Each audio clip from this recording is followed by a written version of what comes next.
I've got all the time in the world today.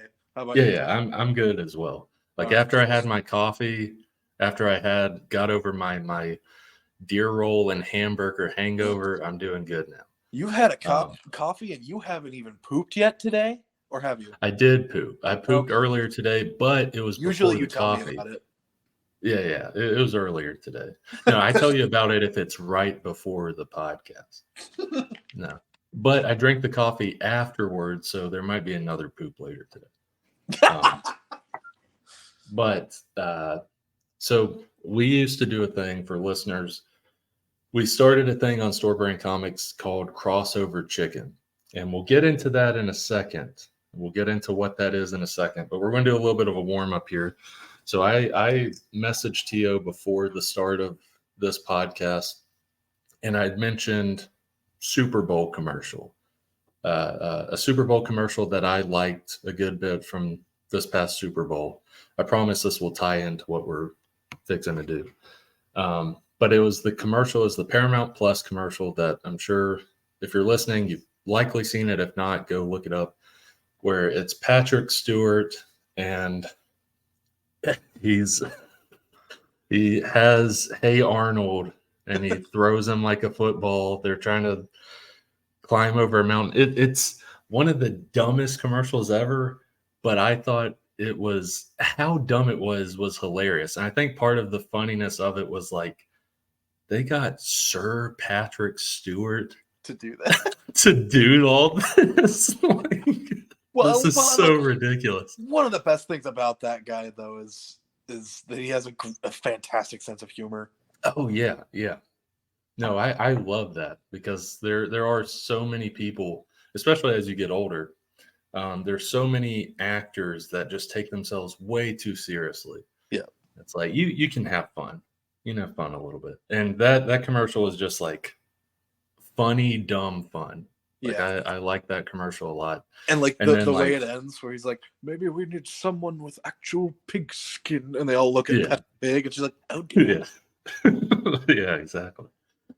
And then like so there were other good Super Bowl commercials. That was one of my favorite ones. The reason I mentioned this as a warm up for us before Crossover Chicken, a warm up that I want us to do is we are going to make a big game commercial pitch Oh or god. Super Bowl pitch, however you want to say it.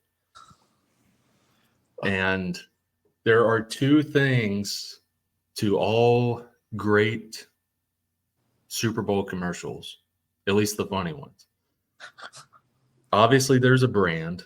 Yeah. And there's a celebrity. That's really our only two stipulations. We have to have a brand and we have to have a celebrity, could be multiple celebrities.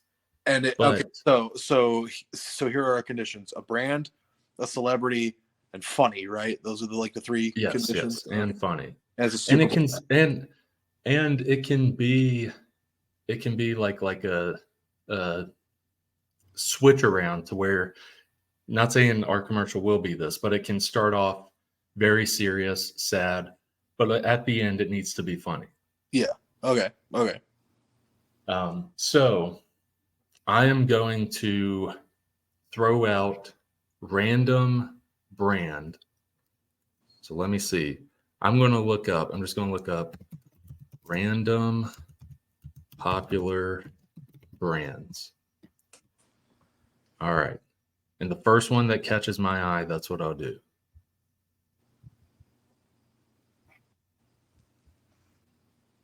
All right, Budweiser. Okay. Budweiser. Does that mean I'm picking the celebrity? Yes, you can pick the celebrity. Okay. Let me cycle through them. Okay. You gotta strike that balance of like who's popular right now and who's just kind of like timeless and like Yeah. Like you gotta determine, all right, so it's Budweiser, right? So you gotta figure out like which of those two things do we want for this. Right.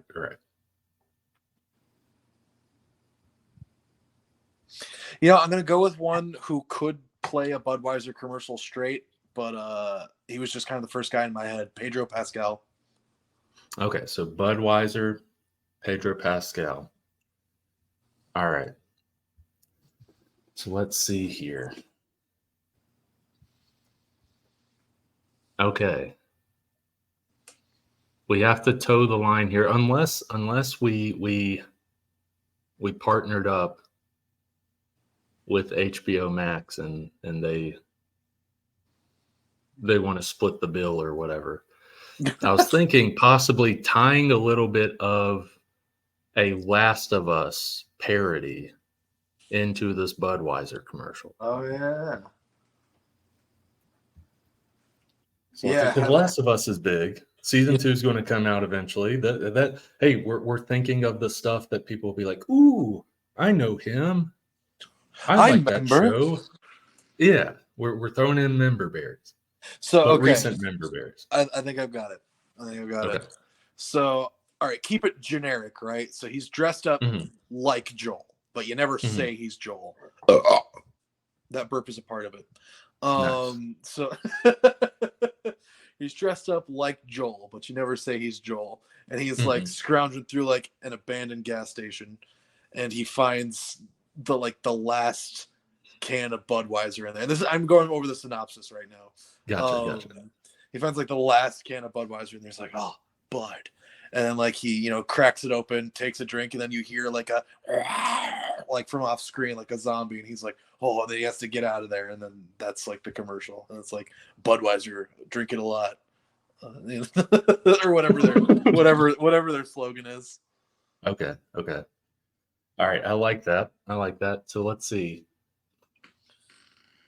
All right, so let's see here. Yes, obviously, zombies, clickers, whatever you want to say. Or maybe it's a misdirect. Maybe, he's scrounging around in this abandoned gas station. Looks like a character from Big Show. We're not saying his name though, in case we aren't able to collab with HBO here. He looks like he's from There Ain't No More of Us. But so he's scrounging around. We're it, and then it's done. He's scrounging around, and the thing I was thinking in terms of the misdirect, leading with like the zombie thing you were talking about, is you hear the clicker noise. You don't see it though, and I'm trying to think what is the misdirect. Like you think like, oh crap, it's like a clicker. Yeah. But then he's scared, or he's like navigating. Joel's not scared, but he's navigating through, and then whenever it appears, it's like, oh, it's not a clicker, it's actually so and so, and maybe so and so has a Budweiser in their hand. Yeah. Ooh, yeah. Ooh, okay, that's good. I was gonna say like, oh, maybe it's it's his buddy who's thirsty and is clearing his throat, so he sounds like a like a zombie sort of thing. And then like, oh, he's clearing, so he's thirsty. He needs a Budweiser. Oh yeah. Give him a Budweiser. That'll clear his throat. Yeah. Okay. Yeah. We'll do that. Oh, but hold on. You got to add to the comedy. So what's another? Because you got to do these crossover stuff. It's Nicolas Cage.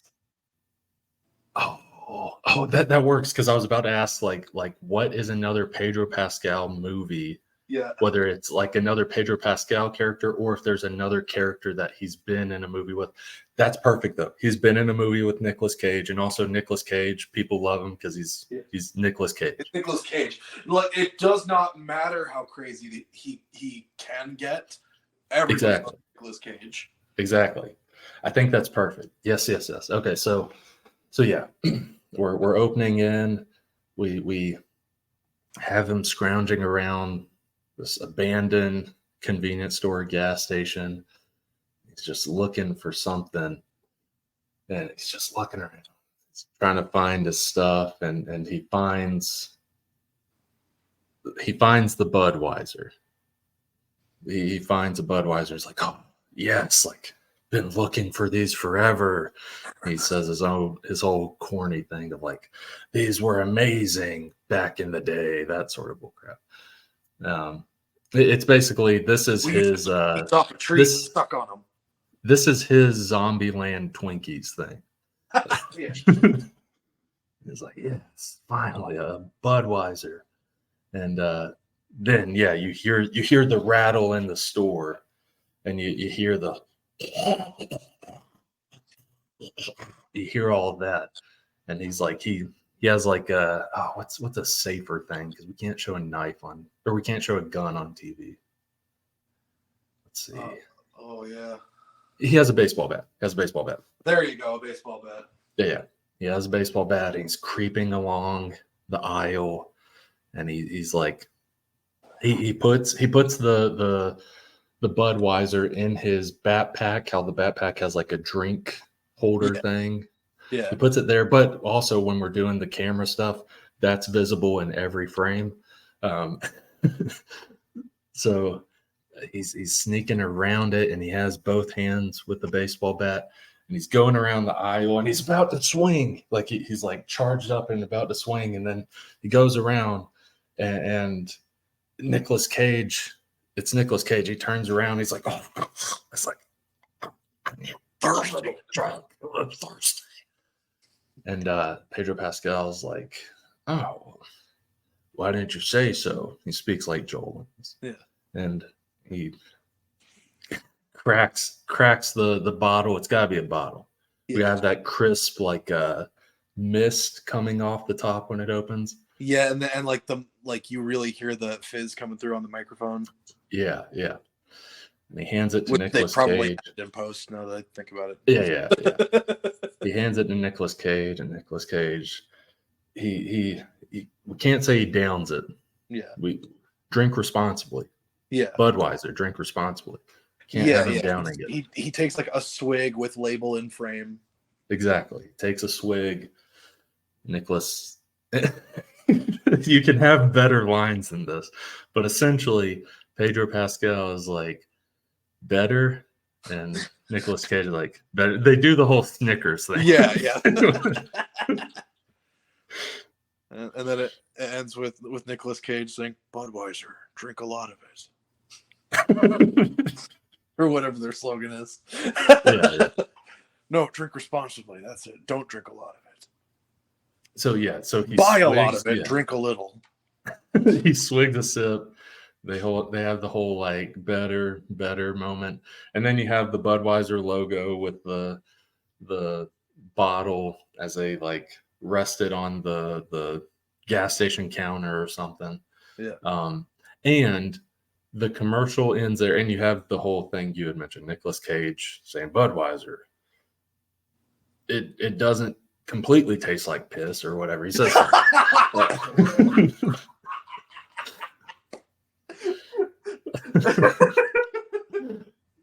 So he says his thing, and for the Super Bowl, that's where the commercial ends for the Super Bowl spot. Yeah. Now, if you go and Google it, because a lot of these commercials are longer when you're on YouTube, like with the Paramount Plus one. When you go to Google it, yes, it has everything we just mentioned, and then how there's like almost, it's not really after credits, but a lot of commercials will do this where it has that logo part, and then there's almost like a 5 or 10 second thing after that. After the Budweiser logo thing and Nicolas Cage saying yummy, doesn't taste like piss, that sort of thing, you then have, because they set it down on the counter, you then have a quick zoom out, and because it's a gas station or a convenience store, you have like a actual like zombie. Yeah. It, like where the clerk would be, you have it like pop up basically. And well, no. This is where I'm saying you can't put this in the Super Bowl, but you could put it online. You have one of them, probably Nicolas Cage, because it'd be a lot more entertaining. Yeah. Nicolas Cage grabbed the Budweiser bottle, break it against the counter, and just shake the zombie. Screaming obscenities. Yeah, that's the part we can't show at Super Bowl, but we can show it on YouTube. He shanks the zombie while quoting the entire his entire half of the interrogation scene from Ghost Rider: Spirit of Vengeance. I will eat your soul, man. Yeah. All right, Budweiser, contact us. Pay us. We're really good at this. We literally did that in like 10 minutes. Yeah, It was off the cuff. We're two very special boys who need money. Pay us, and you can have it. Pay us by the project or the hour, because I know you. Sometimes it's an hourly rate. We just did that very quickly. Now, don't pay us pennies. Yeah, but you can pay us a lot less than your marketing team. I can tell you that much. I do not invite you to pay us less than your. I don't. No. Here's the thing. I don't invite you to do that. I'm just saying. We made a pretty good commercial there pretty quickly, off the cuff, and it took us hardly any time at all. Yeah. To where I'm saying you don't have to pay the dumb head of marketing or the dumb head writer that big salary that they have. We do want a good salary. You don't have to pay that, though. You're saving money, and you got a pretty good idea. And again, that was 10 minutes. Give us a whole day. We've got your whole year worth of commercials. We've got an entire ad campaign planned out. Yeah. Money, please. That way, that extra money that you didn't spend on those mediocre... Hacks. Yeah, those hacks. That money you didn't spend on them, you can put that towards the Pedro Pascal and Nicolas Cage fund. Yep. Looks a lot more, and the makeup that you would need to like make it convincing. Set designers, costumers, prop builders. But I mean, they put money into their commercials, so it's not like we're raising the money big time, because they have celebrity guests and stuff like that here and there. True. Good point. But yeah, all right. So I'm ready for this. So should we explain what crossover chicken is then, since this is technically our first time doing it on this podcast? Yes, since you basically hosted it before, I'll let you explain it. All right, everybody. So here's what crossover chicken is. I don't know why we started calling it chicken. It's not like we're trying to avoid colliding into each other. So what we do is me and Brandon each pick one franchise ahead of time and don't tell the other what it is until that burp was a part of it. Until like we are recording. So like once Brandon and I reveal to each other right here while we're recording what we've each selected, that this is going to be our first time hearing it from the other guy. So we are totally blindly going into this, completely unprepared, and whatever two franchises we bring, we have to make a crossover out of it. We have very rarely mulliganed our decisions in the past. There have been a couple of occasions where one or both of us have felt the need to change one of our franchises because there was just no way we could see it fitting, or we were just totally but that is a rare thing. Yeah, it's really rare though. Like usually we just try to roll with it. Yeah, it's only happened like once or twice in the past that we needed to change at the last second. But but usually in the past I would have Brandon say his first so that I could decide whether or not to go with my backup ahead of time. Nice. Well, what I'm going to do this time is I want to hear yours first. Okay. All right. So here's the franchise I have chosen. My half of this episode's crossover chicken is going to be Sam and Max. Sam and Max. All right, I have the Wikipedia article pulled up in front of me. Sam and Max is an American media franchise about Sam and Max, a pair of anthropomorphic vigilante private investigators. The characters, who occupy a universe that parodies American pop culture, were created by Steve Purcell in his youth and later debuted in a 1987 comic book series. The characters have since been the subject of a graphic adventure video game developed by LucasArts, a television series produced for Fox in cooperation with Nelvana Limited, and a series of episodic adventure games developed by Telltale Games. In addition, a variety of machinima and a webcomic have been produced for the series. That's the basics. So here are who Sam and Max are as characters. I'm not going to read each of their full paragraphs. Or maybe I should, because it really does give a good breakdown of who they are. Yeah. And we're supposed to kind of give us a pretty thorough breakdown so that the other guy can have a sense for what to do with them. Right. So, all right. The characters, Sam and Max. And when it comes to Sam and Max themselves are the only two essential characters. I mean, they get called by the commissioner on their phone, but you never hear his voice. Right. So, all right, Sam. Sam is a laid-back but enthusiastic, brown-coated, anthropomorphic Irish wolfhound. What a mouthful. Described as a canine Seamus. He wears either a gray or blue suit with a matching fedora to make people more cooperative when conversing with a 6-foot talking dog. A warped sense of justice makes Sam the more passionate of the pair of their police work, only held back from taking his job seriously by Max. Nevertheless, he enjoys the mannerisms and dress that come with their line of work. Sam possesses near encyclopedic amounts of knowledge, particularly on obscure topics, and is prone to long-winded sentences filled with elaborate terminology. Although he is always keen to display this information, regardless of its accuracy, Sam can be capable of total ignorance towards more practical matters. For instance, despite his regard for his DeSoto adventurer, he is severely negligent with the car's maintenance. Sam still retains various dog-like qualities. He is excitable, enthusiastic, but also susceptible to emotions of embarrassment and guilt. Nevertheless, Sam is not above sticking his head out the car window and letting his tongue flap in the breeze. Sam rarely loses his temper and is able to react to panic-inducing situations with extreme calm. When he does get angry, Sam tends to react in a violent, uncharacteristically savage manner, in which case Max usually calms him down and prevents him from acting upon his anger. Sam usually is armed with an oversized .44 revolver. That was just for Sam. Now here's Max. Okay. Max is an anthropomorphic, hyperkinetic 3-foot rabbity thing with white fur, but prefers to be called a lagomorph. Max retains few characteristics consistent with a rabbit, with permanently rigid ears set in an excited posture and a huge jaw normally stuck in a crazed grin.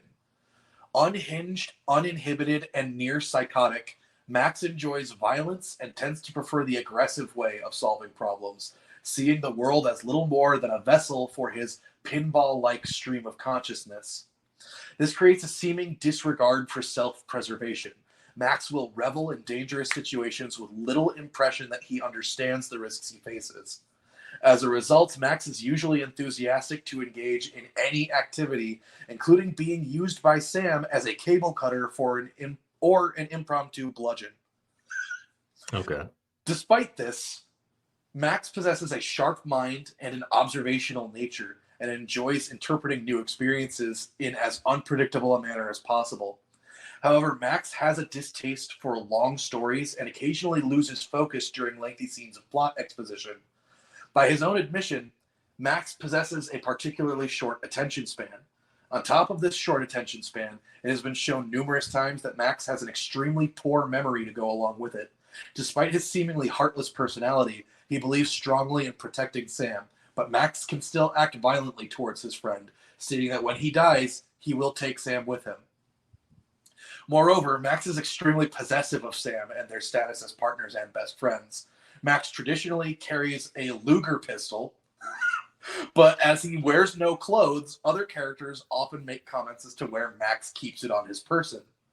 Purcell considers Max to be representative of pure id, the uncoordinated, instinctual trends of the human psyche. Okay. So Sam is the typically more restrained but quick-witted and sarcastic one, and Max is the unhinged little weirdo that he has to manage. Okay, I guess so. But yeah, so I don't know if you pulled up images of them at all. Sam's the dog. Yeah, I see them. Okay. So, if I'm being honest, I have a priority one, and I did have a backup one. And I'm trying to decide which would be better. The backup I can see working. The priority one could be tougher, but I could see something possibly coming of it. Okay. what we'll do, we'll go with the priority one, the first one I had. And if nothing comes over it, we'll use the backup. All right. All right. So the priority one, the first one I had is John Wick. Oh my God. That is the most incredible idea. And when I looked it up, I know it's very weird. But yes, they have guns that could be beneficial to this. But Sam is also a dog. Yeah. And John Wick lost his dog. Yeah. So when I was looking at this and when you were explaining it, multiple things are going through my head. I'm trying to figure out if everything was Sam and Max and you would have John Wick in it as well. If everything is somehow a prequel to John Wick Chapter 1 and Sam has been John Wick's dog all along, and then like in John Wick Chapter 1, he dies and then the whole John Wick franchise happens.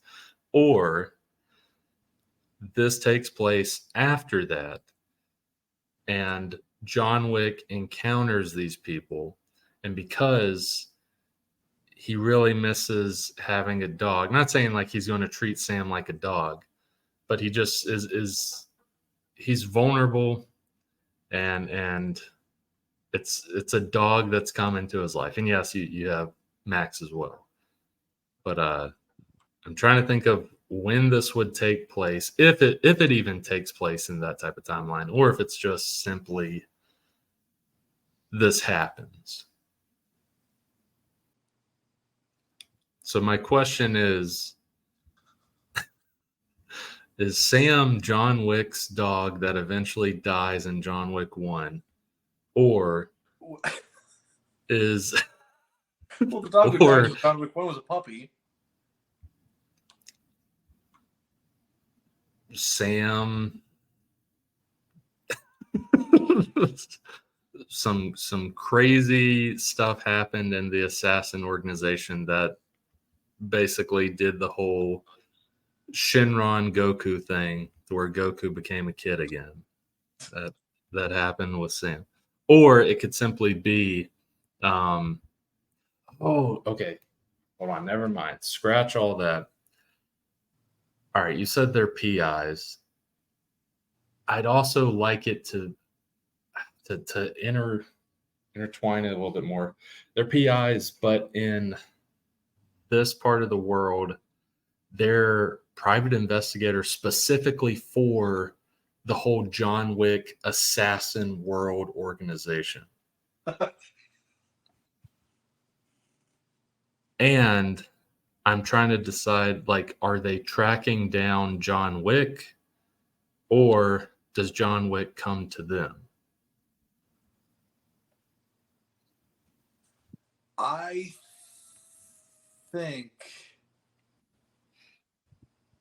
it starts with them tracking down John Wick, but then they team up with him once they find him. Okay. All right, and we'll say this is going to put a little bit of a time stamp on it in terms of the John Wick universe. So I don't know if you've seen the John Wick movies. You know what? So everything I know about John Wick, I have absorbed by osmosis. I've not actually sat down and watched any of them yet. Okay, well, there's a point.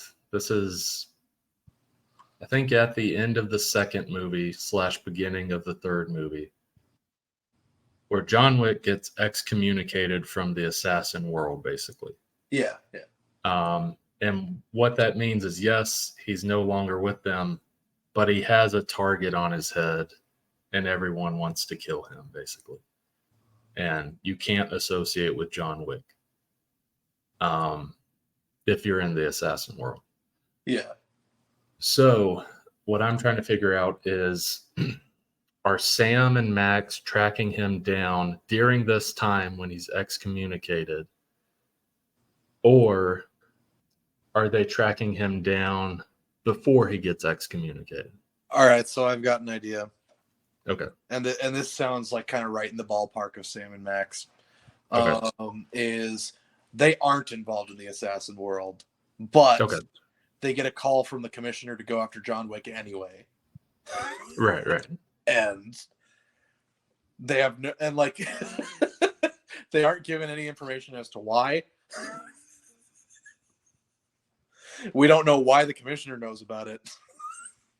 Well, it could be the commissioner is like, and that when I say like a part of the assassin world, not everyone in the assassin world are assassins. Yeah. So not entirely saying the commissioner is an assassin, but maybe the commissioner or person above the commissioner is in that world and is trying to have stuff happen. So they're relegating duties to regular people in regular jobs, not associated with the assassin world. Yeah. All right. So I feel like I've got a good opening scene here. Okay. So that burp is a part of it, and I'm drinking Dr. Pepper right now. Nice. So we'll do a Super Bowl ad for them next episode. Yeah. But yeah, that's why I keep burping for anybody who's wondering. Gotcha. So anyway, so we start in Sam and Max's office, and they're doing something crazy, like maybe Max has like a pineapple on his head, and Sam is using it for target practice and keeps missing. I don't know, something like that. And they get a call over the phone, and Sam goes and answers. Oh, and here's another thing. So Max always wants to answer the phone, and Sam, under no circumstances, will allow him to do so. So the phone rings. Max yells, I got it! And then Sam kicks him out of the way and answers the phone before he can get to it. And he answers, Sam and Max, freelance police. And you just hear, that thing over the phone. Yeah. And Sam just goes, oh my. Oh no. All right. Okay. And then he hangs up the phone, and Max says, who is that, Sam? And then Sam says, wrong number. And then and then the phone rings again, and Sam answers right away. Sam and Max, freelance police. Commissioner, what do you need? Like, just to give you an impression of what their sense of like. Yeah. And that's when the commissioner actually answers. Well, not answers, but like tells them what's going on. And and I got a guy I need you to look into. Yeah. Pretty much. Except they'll come over as Yeah. But he's repeating it almost like the whole like Lassie, someone's in the well type thing, where it's like we don't know what Lassie is actually saying, but according to these people, this is what Lassie is saying. Yeah, and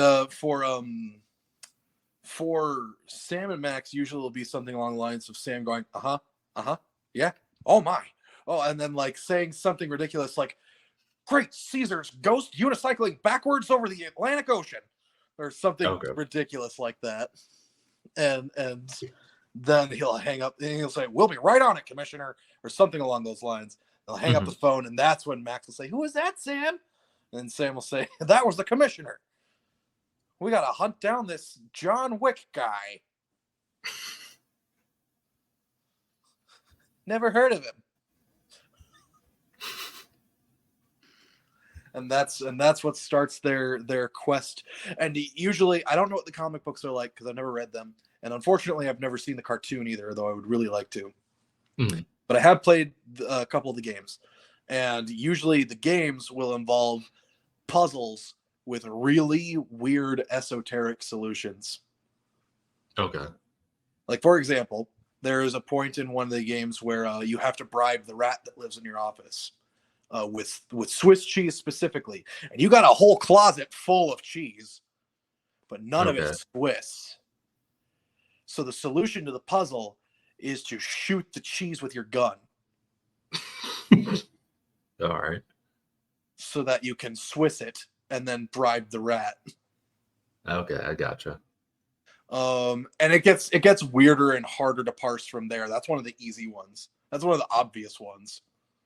Okay, so picking up from there, they get the call from the commissioner, and we can somewhat breeze past this part. They get a tip that John Wick might be at this nightclub tonight, and something's going to go down. Yeah. They don't entirely know, because lead into not saying they're entirely involved here, but a big thing with every John Wick movie is an awesome nightclub scene, where you have your crazy techno dubstep type music, and John Wick is just shooting down people in the club while this is going on, essentially. And it almost fits the rhythm of the music. It's very weird. I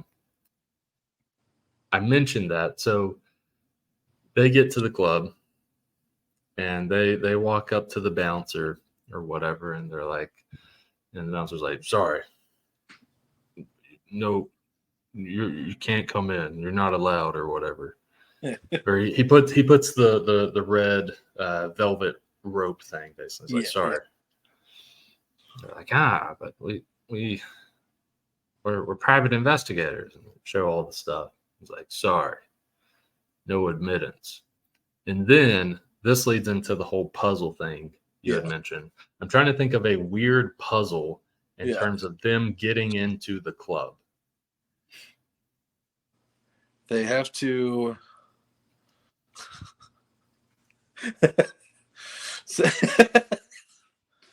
I feel like they would have to disguise themselves in some way. And by disguise themselves, I mean put on wigs. Okay. or something like that. It's like still totally recognizable, but within the logic of the world. Yeah, they're trying to look like hot ladies. Yeah.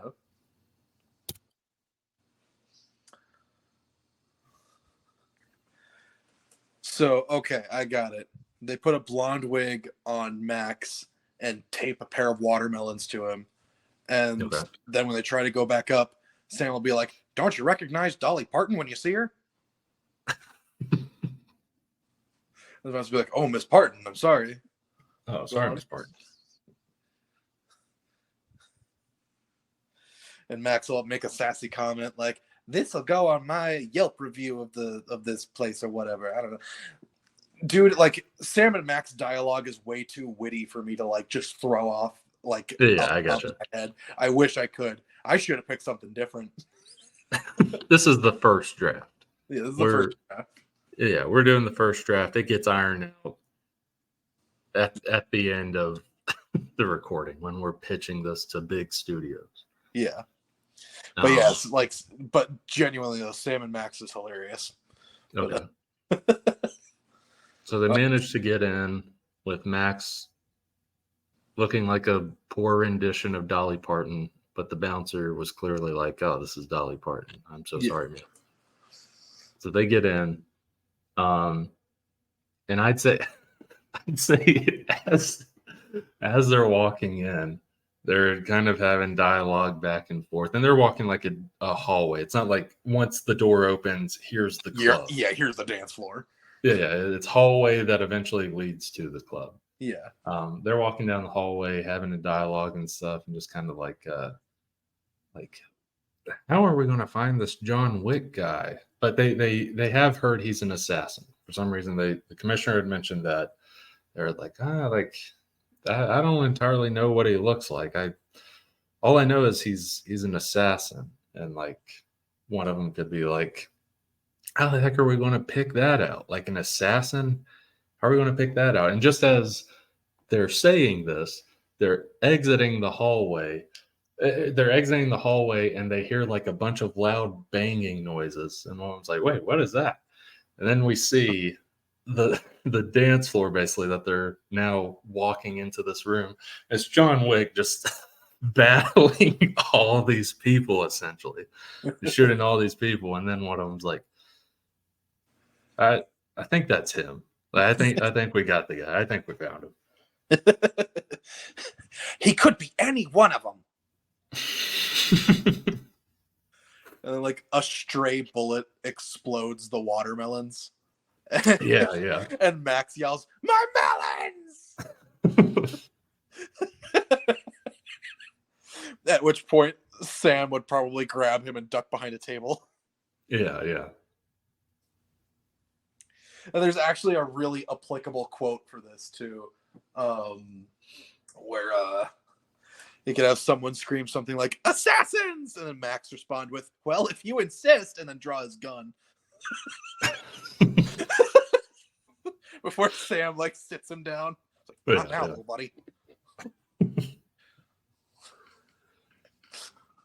Yeah, and I would say, like, John Wick is doing all this shooting on the dance club type thing as he's, like, maneuvering, like he's doing all this as he's walking towards that entrance that Sam and Max came from, basically. So I'm trying to think. I don't see them like like holding their guns up to him, I'm guessing, but like do they say something to him as he's exiting, or do they tell him? Well, they would probably try to arrest him. Okay. Because they're technically not private investigators, they're freelance police. Okay, I gotcha. So, like, I don't know if they can arrest people, but they do. They try to. Yeah. The entire premise is just completely bonkers. I gotcha. One of my favorite bits in one of the games is you need $10,000 to solve a puzzle, and the solution is to go out on patrol, shoot out someone's taillight, and charge them a $10,000 ticket. Okay, so I see. Let's see. Scratch a little bit what I was saying.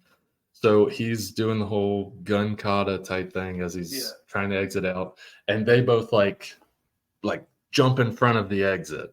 Yeah. And holding like police badges or whatever. They're badges. They're holding it, and guns out. It's like, "Freeze, John Wick, you're under arrest." And John Wick, because he's John Wick, he's not like going to point his gun at them. He's just kind of like a face where he's just kind of like, "Are you serious?" Like, and is this actually happening right now? So this is before Sam's melons get shot. Okay. This is before that. So that happens. They're like, "Freeze, John Wick, like, you're under arrest. We're taking you in for questioning or whatever." John Wick has the whole face thing, and it's that brief bit of time, and then bullets come from behind John Wick because there's still some people still alive trying to kill him. Bullets come, or hold on, before this, sorry. John Wick is looking at them kind of questionably, and he looks down at Max and he's like, "Dolly Parton? Like, you're police?" Like he thinks it's Dolly Parton, basically. And then you have the stray bullets come whizzing by to shoot John Wick, but they miss and they hit Sam's melons and blow up his melons. Perfect. My melons! Yeah. And that leads to like them, all three of them not trying to, either ducking down together or all three of them like running out together. Yeah. So then the three of them are all right. So now they're all on the same side. At least for now. Yeah, somewhat. They're like, when let's say they all were running out, and it's like, "We gotta get out of here." They run out and like they escape or whatever, and or they're running out of the nightclub, and there's still like gunshots and stuff happening behind them, and like Sam and Max are like, "Oh, we're too far from our car," or whatever, or something happened to their car, and this basically leads to John Wick being like, "Get in," and they get into John Wick's Mustang. You got to pull that classic thing. and this leads to a car chase. Like ultimately, this is still a point where it's like they're not entirely on the same side, but it's like through situation, we're in this together in this situation. Because once this whole car chase ends, like Sam and Max might try to arrest him again, and that fails or whatever. But so car chase ensues with John Wick's Mustang. Yeah. Now Max at this point, like if they're being chased and shot at, Max at the very least would probably be trying to hang out the window shooting back. Yeah. I was about to ask you, like, what could be some weird, wacky stuff that they do during this car chase? Oh yeah, because Sam and Max both have guns. So, okay. So Max at the very least is getting violent about it. Okay. And Sam might be trying to get a few questions in here and there to John Wick about, like, why are these fine gentlemen chasing you? Yeah, and John Wick, he's driving. Fine and well-dressed gentlemen chasing such a fine and well-dressed gentleman. And John Wick, he's also driving and like sticking his pistol out here and there, shooting and like causing a car to crash or whatever, because it's John Wick and he has to look cool. Yeah. And everything apparently. But so you had mentioned like some of the cartoony stuff that like Sam could do. Yeah. Could there be an instance where a car is like right next to them or like catching up to them? And you'd mentioned like his teeth. Could he like Max's teeth. Or Max's teeth, sorry. Could he like could Sam like while he's like holding his legs, but almost like while holding his legs, like throwing him out the window and have him like bite the person's tire or bite something to where it messes up the car. Okay. So here's a good one. Okay. What they do is they hook Max's feet in the gaps in the hubcap of one of the tires on John Wick's car, and just tell Max to hold his mouth open.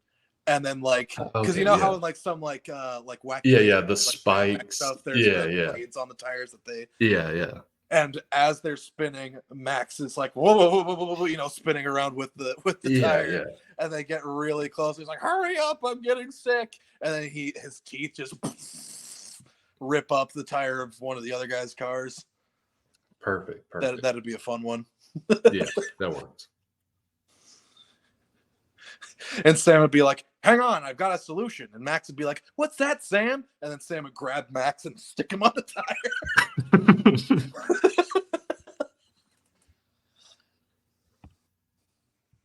Perfect. Floor it, Mr. Wick. So yeah, through stuff like that, as well as John Wick being John Wick, they wipe out a bunch of the cars that are after them, but also evade the cars. Let's see. Trying to think. So from here, I'd say we're at least halfway done. This movie or whatever it is, it's close to the halfway point. Oh yeah, I would say this is probably like an episode of a Telltale game. Right. So this part, so they evaded the people and now they're going somewhere. Yeah. And Sam and Max are kind of like, well, golly gee, Mr. Wick, where are we going? Or it's the thing where like now they're switched back to the cop mode after the crazy stuff happens. Like, all right, now take this vehicle to the police station. Like you're under arrest. And then maybe John Wick says like a little bit of insight. Yeah. Aside from being like, you can't kill me, I'm John Wick type thing. Yeah. He has a bit of insight where it's like the police aren't good. Like they're with them sort of thing. You have no idea how high this goes. Mm-hmm. Mr. Wick, you're going to have to tell us what's going on right now and talk slow. I'm an American.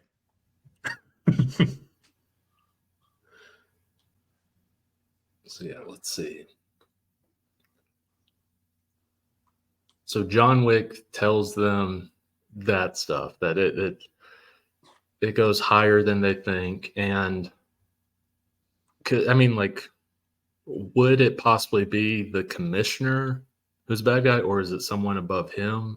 Oh, it would definitely be someone above him. The thing is, Okay. the commissioner's not a real character. Yeah. He just gives them the jobs. And Right. You never hear his voice. You never see him on screen. Like he may as well not be there. Right. In fact, I think most of the time he doesn't even cross Sam and Max's minds after they get the jobs. Well, what if we can play into that where it does turn out like the commissioner is quote unquote bad guy, and like Sam and Max like followed him to do this thing, and we eventually get a confrontation with the commissioner, but it's not what you think. It's literally like what you're saying, where it's not a person or anything like that. It's like it's freaking Kevin from She-Hulk or whatever, or it's AI or something, where it's never been a person all along. Yeah. It can go super meta to where the commissioner has been AI this whole time, and like when they do encounter him, and the commissioner, everything that's happened so far has been a random AI generated thing in terms of our whole movie, us pitching. Max, Not saying John, it has don't you understand? Everything that's happened so far over the past 2 hours, it's all been an AI generated story.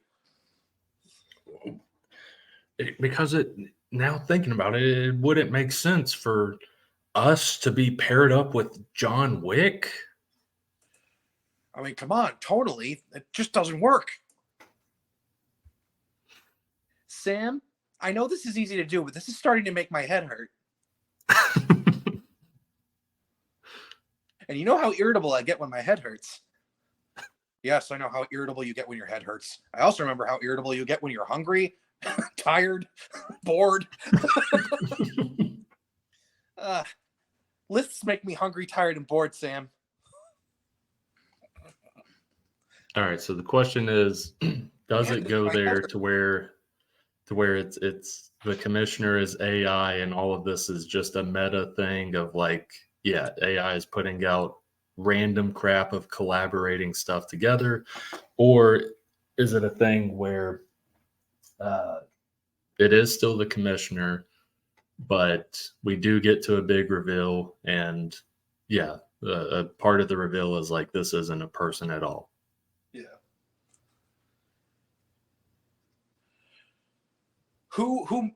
What company makes the John Wick movies? Like produces them? I want to say it's produced by Warner Brothers, but let me see.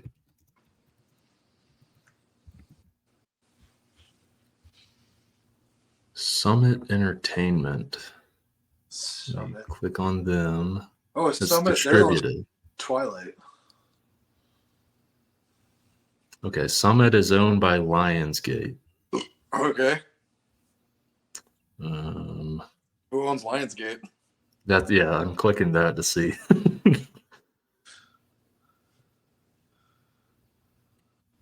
Let me see. Let me type something in.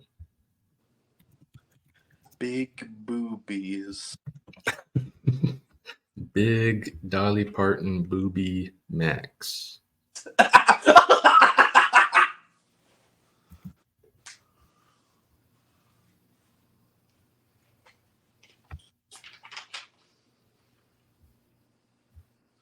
Okay, here we go. Who is the parent company of Lionsgate?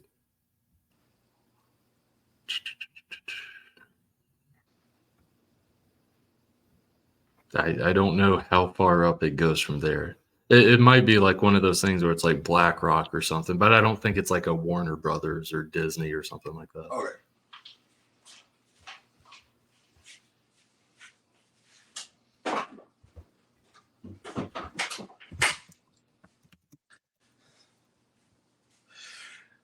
The reason I asked about that is because I'm thinking like, Sam and Max might ask the question like, does Summit Entertainment even have the legal right to produce content based on us? Dan, I stopped keeping track of our copyright back in the 90s. So did just about everybody else, Max. Well, okay, so Warner Bros. Discovery technically owns a part of Lionsgate. Okay. They invested $200 to $400 million into Lionsgate, and they acquired a 3.4% stake in the company. Okay. All right. But yeah, and so then Sam and Max would pose the question to the AI, can you legally make movies about us? Yeah. To which the AI would respond, I would like a lawyer. You want a lawyer? Here's an attorney from Smith & Wesson. And then Sam pulls out his gun. And all three of them just shoot the computer.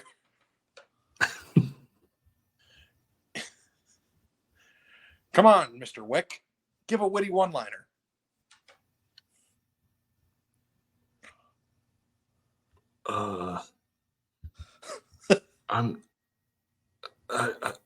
It actually breaks. And after shooting the computer, John Wick himself actually breaks a little bit. Not in terms of like breaks down crying or whatever. Yeah. But it just kind of breaks and is like, but I don't know. I'm just Keanu Reeves. I don't have much emotion.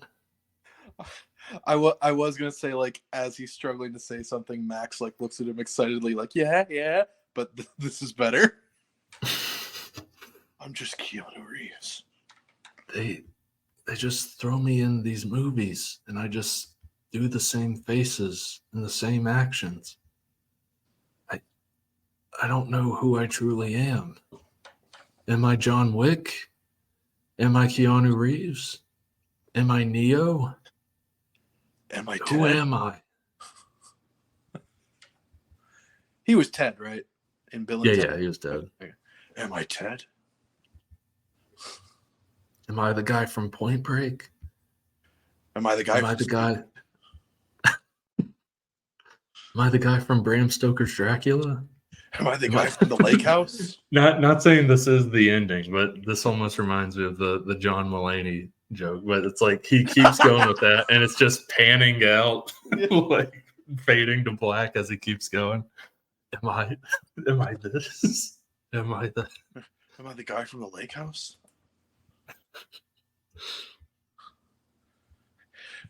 Am I just a head in a tumbleweed? Who am I? Who is Keanu Reeves? I'm trying to cry right now, but dang it, I just can't. Am I Johnny Silverhand? Am I the guy from Knock Knock? Am I John Constantine? This is the part where you realize how many characters I play are named John. A lot.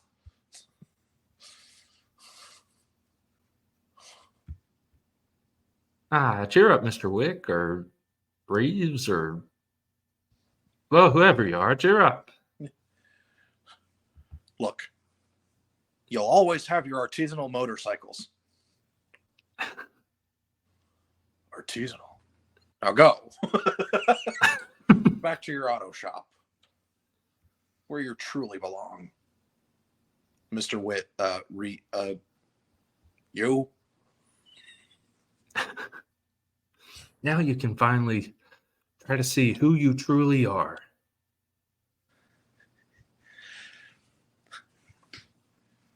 And just remember, if you ever need help looking deep inside yourself to know who you really are, I've got a knife.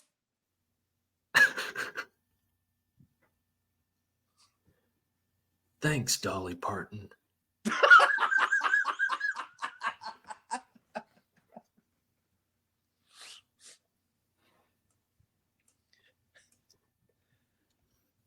He walks into the sunset, and because for some reason It was night before. No. Okay, so he's walking in. It's now dusk. He's walking into the sun rising, and well, that would be he's dawn. Sorry, dawn. Yeah, he's walking into the distance, and you have Sam and Max in the foreground, watching him as he walks away, and they have a little bit of wordage. And as he's walking away, you either have a narrator voice pop up that tells what becomes of Keanu Reeves or John Wick or whoever this person is, or you then have like the slideshow that happens, the text slideshow that happens.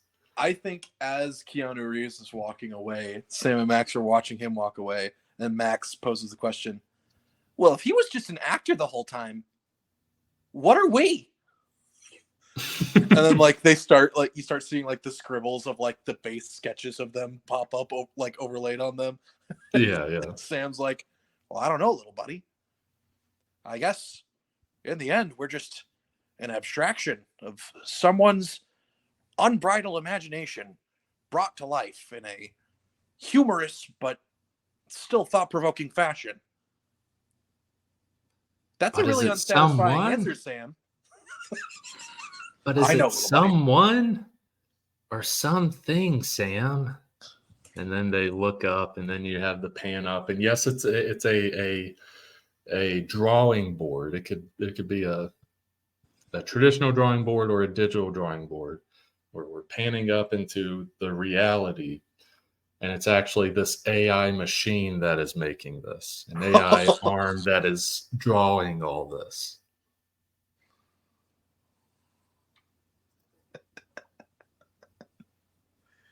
And then the credits start rolling.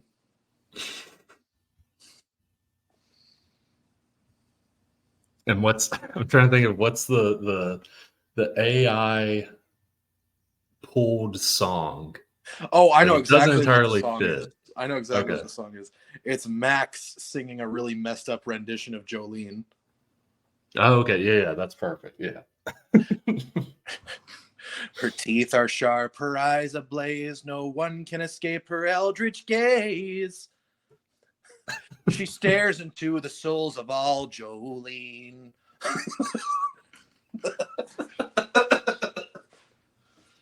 Yeah, as wild and weird as it went, I think that's a decent pitch for the John Wick and Sam and Max crossover. Yeah, that was a good one. Yeah. We can do one in less than an hour. Yeah. We're getting better at this. We're improving as writers. Yeah. As pitchers. Yeah. And we just said all this to the pitch room, to the executives, and they're all dumbfounded. And then one just starts slowly clapping, and then they all join in. They're like, my God, that was the best thing ever. That's what we've been trying to go for. Yeah. That's the future of our movies. We did it. The CEO has tears in his eyes. It's like, starts snapping his fingers at his personal assistant. Get over here. I need someone to change my diaper. That was incredible.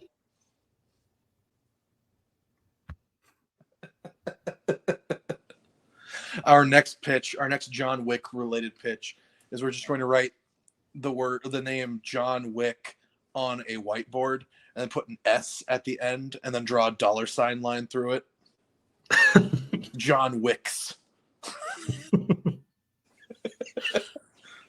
That's right. There's 2 of them now. Yes. Just like the recent trailer. Twisters? We had Twister. Now we got Twisters. Yeah. Call in the cocaine and hookers. We got a winner. I'm going to snort my cocaine off of the back of my hooker.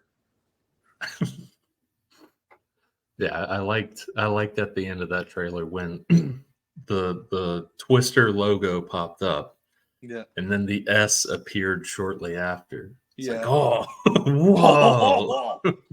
Whoa! Oh!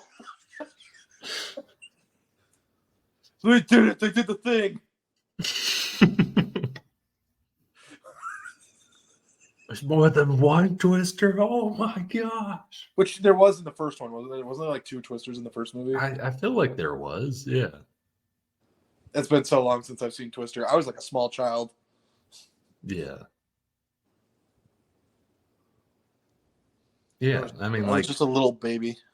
they should have pulled the same thing with Gladiator. Instead of Yeah. Gladiator, Gladiators. Gladiators 2. Yeah. Yeah, or not Gladiators 2, Gladiators. Yeah. Yeah, Gladiators. They should do that with every sequel. Yeah. Instead of Terminator, it should have been Terminators. I mean, technically, that's true. There was more than one in that movie, in the second Terminator. Yeah, yeah.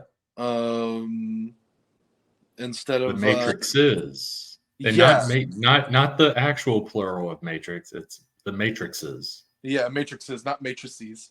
Yeah. Demolition Man's. Yeah. I know Demolition Man didn't have a sequel, but it could have. Yeah, yeah. Demolition Man's. Dreads. Judge Dreads. That's a completely different character. And then, like, can you imagine Judge Dreads? Hey, man. You want to try some ganja? No, thanks. I'm already hungry enough. Don't worry about the thing. I'm Judge Dreads. What are some horrific movies in terms of like horrific in a historical sense? Like the movie was good, but like the subject matter, obviously, like Schindler's List. And I was thinking like Schindler's List, but that also seems like, oh, like he did even more. He's so good. I'm trying to think of something where it's like it's worse. Okay. Let me think of it. Saving Private Ryan's. Oh yeah. Let's see.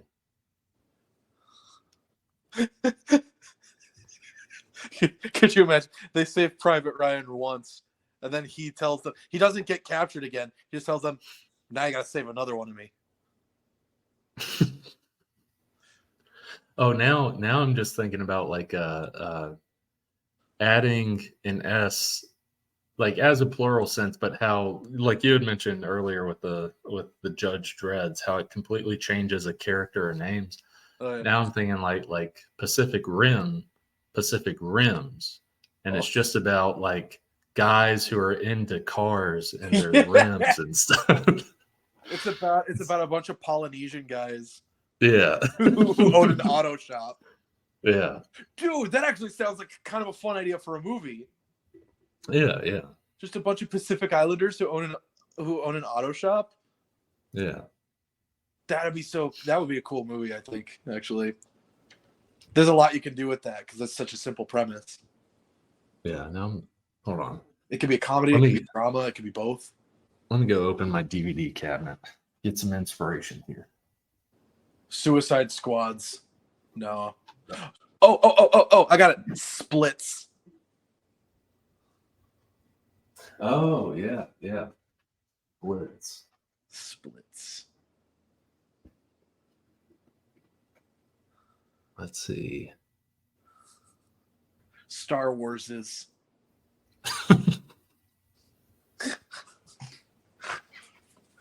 Obviously, it doesn't work quite the same way with titles that already ended in S.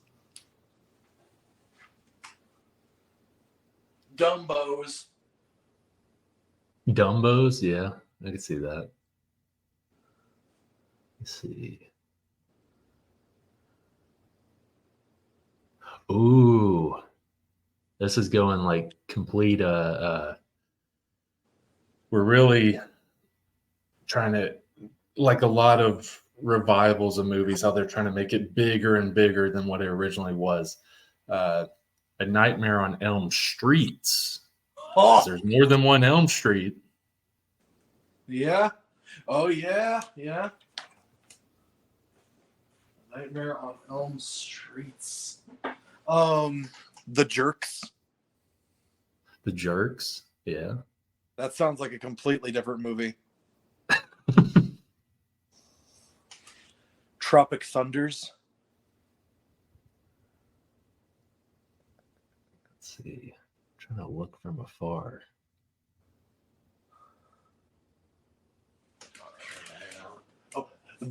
I'm looking mostly at my sister's DVD shelf right now because that's what's in front of me. Yeah. The Book Thieves. Oh, yeah. That'd be a different movie altogether. Fight Clubs. Oh, there we go. That's how you go bigger and That's how crazier you go with bigger that Fight one. Club. Yeah, you Fight actually make Club. it like a nationwide movement. Yeah. Ooh, here we go. Going bigger and crazier with revival. Scott Pilgrim versus the Worlds.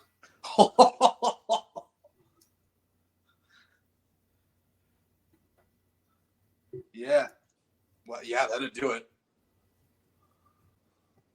I'm trying to see if I can think of one more. I'm looking at some. Yeah, I'm trying to think of one more one.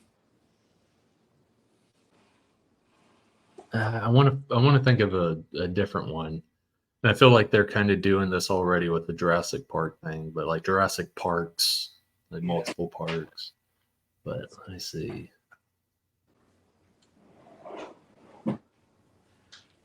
Pan's Labyrinths. Oh, there we go. My sister loves Pan's Labyrinth. I still haven't seen it. It's good. Yeah, it's really good.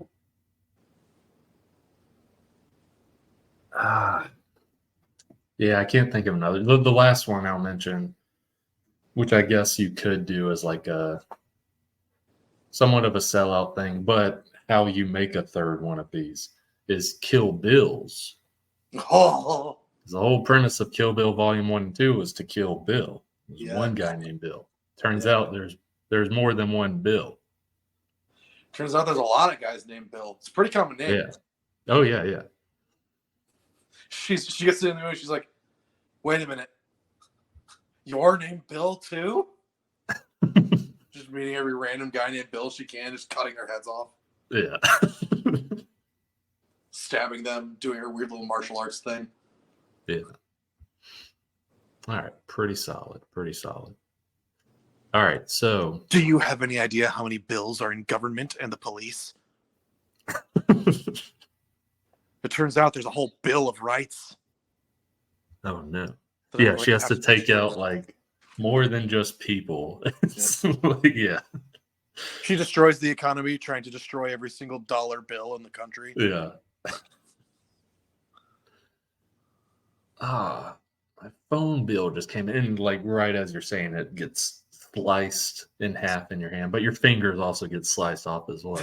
And like, the blood sprays welcome. out of it all over the wall. Yeah, she's like, "You're welcome," and you're like, "Oh God, my head." So, who's gonna pay the dinner bill? Table gets cut in half. Everybody's legs are gone. Blood spraying all over the place.